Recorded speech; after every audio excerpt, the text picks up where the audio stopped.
সবাইকে। তো আজকে আমি তোমাদের সাথে আরও একটা নতুন late night study blog share করব। মেনলি আমার পড়াই হয় রাতে, তো কারা কারা এরকম লেট নাইট পড়াশোনা করে অবশ্যই জানিও। তো প্রথমে ওই দিন সন্ধ্যার সময় সিঙ্গারা বানিয়েছিল, ওগুলো খেলাম। আর তোমাদেরকে একটা ইন্টারেস্টিং জিনিস দেখায়, আমাদের বাসার পাশে বিয়ে হচ্ছে। এই বিয়ের মধ্যে বলো তো পড়াশোনা হয়? যাই হোক, এমনি ওরা গান টান বাজাচ্ছিল না, তবুও অনেক সুন্দর লাগতেছিল, অনেক সুন্দর লাইটিং করছে। তো এরপরে আমি প্রথমে 25 মিনিটের একটা টাইমার দিলাম। এরপর আমি ফার্স্ট ম্যানেজমেন্ট পড়লাম, মানে ম্যানেজমেন্ট আমার প্রায় অনেক কিছু হয়েছে। তো এরপরে এই চ্যাপ্টারটা পড়ে নিলাম। এই চ্যাপ্টারটা আমি আগে পড়িনি, এটা একদম লাস্ট চ্যাপ্টার ছিল। তারপর ম্যানেজমেন্ট পড়াটা কমপ্লিট করে ফেললাম।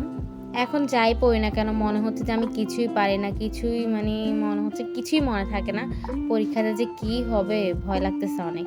তারপর আমি আরেকটা চ্যাপ্টার করেছি, সেটা ছিল ম্যানেজমেন্ট সেকেন্ড পেপারের। তো ওই চ্যাপ্টারটা আমি একটু নোট করে নিলাম, ওইটা অনেক ইম্পর্টেন্ট একটা চ্যাপ্টার, এখান থেকে একটা হলেও সিকিউ আসবে। ওইটা কমপ্লিট করার পর আমি এখন আইসিটি পড়বো, আইসিটি চ্যাপ্টার 2। এটা ইউটিউব থেকে একটা ক্লাস করলাম।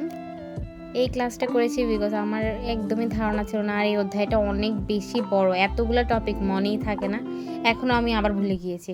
যাই হোক, তো এরপরে সব ডিনার কমপ্লিট করে ফেললাম। আর এখন আমি 1:30 বাজে পড়তে বসেছি আবার। আর আমি এখন অ্যাকাউন্টিং করব। অ্যাকাউন্টিং আমি একটা চ্যাপ্টার ধরেছি, ওই চ্যাপ্টারটায় কয়েকটা সিকিউ করব ভাবছিলাম। অ্যাকাউন্টিং কমপ্লিট করার পর তখন বাজে মানে 2:30। এরপর আমি একটা রাইটিং করেছিলাম ইংলিশে।